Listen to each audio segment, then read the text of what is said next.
Hi friends, నేను ఈరోజు పెసరట్టు వేస్తున్నాను. నైటే నానబెట్టేసుకున్నాను.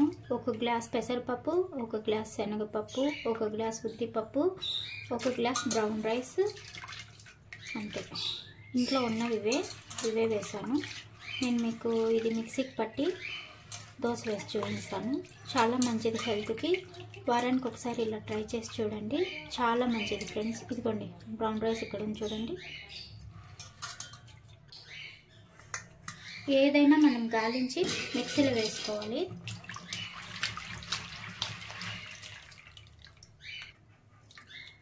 కొద్దిగా కరివేపాకు కడుక్కొని వేసుకోండి. ఎలాగో కట్ చేసి వేసినా కూడా తినరు ఇంట్లో.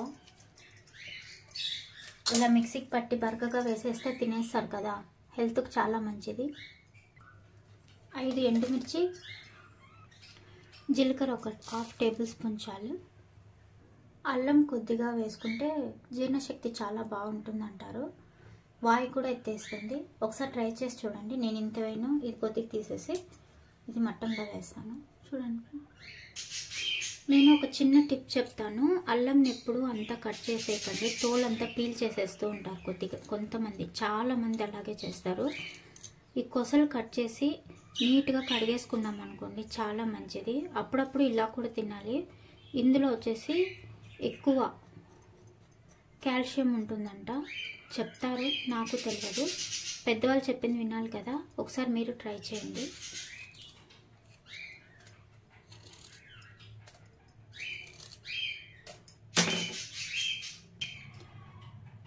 ½ టేబుల్ స్పూన్ ఉప్పు చాలు. ఇంకా ఇందులో సోడా కానీ ఏం కానీ యూస్ చేయరు. మిక్స్ చేసి ఒక ½ అవర్ అలా పెట్టేస్తే బాగా పొంగుతుంది. నేను పొంగిన తర్వాత కూడా పిండిని చూపిస్తాను చూడండి. మిక్సీ జార్లో కొద్దిగా నీళ్ళు వేసుకుంటూ మిక్స్ చేసుకోవాలి. ఎక్కువ నున్నగా వద్దు, కొద్దిగా బరక వేసుకోండి. కొద్దిగా చిన్నగా పెసరట్టు లాగా వేసుకుంటే చాలా బాగుంటుంది ఫ్రెండ్స్. నాది మిక్స్ అయిపోయింది. నేను ఒక పాత్రలో తీసి పెట్టేస్తాను. మీరు చూడండి, ఒక 10 మినిట్స్ తర్వాత బాగా పొంగుతుంది. కొంతమంది చాలామంది ఇందులో పసుపు కూడా వేసుకుంటారు. నాకు నచ్చలేదు, నేను స్కిప్ చేశాను. కావాలన్న వాళ్ళు వేసుకోవచ్చు ఫ్రెండ్స్. ఇంగువ కూడా వేసుకుంటారు. నేనైతే మీకు చూపించిన ఐటమ్సే వేసాను. మీరు ఒకసారి చూడండి. మనం ఇందులో వేసి పెడతాము. ఒక 1 అవర్ గ్యాప్ ఇచ్చి నేను మీకు దోశ వేస్తాను, వేసి చూపిస్తాను. ఏ వాటర్ కలపాల్సిన అవసరం లేదు. మళ్ళీ మిక్సీ జార్ని కడిగి ఈ నీళ్ళే ఇందులో పోసేస్తే దోశ బ్యాటర్ అని అయిపోతుంది. ఇదే చాలు. దోశ బ్యాటర్కి క్లియర్గా ఉంది. ఏమీ కలపాల్సిన అవసరం లేదు, సోడా కలపాల్సిన అవసరం లేదు, ఏమీ లేదు. చాలా బాగుంటుంది. మీరు ఒకసారి ట్రై చేయండి ఫ్రెండ్స్. దోశ వేసేటప్పుడు మీకు చూపిస్తాను. 1 అవర్ గ్యాప్ ఇచ్చాము. 1 అవర్ అయింది ఫ్రెండ్స్.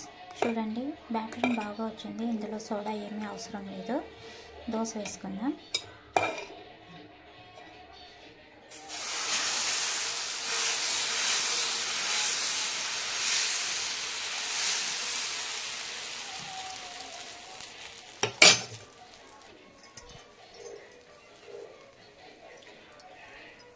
కొద్దిగా ఆనియన్స్,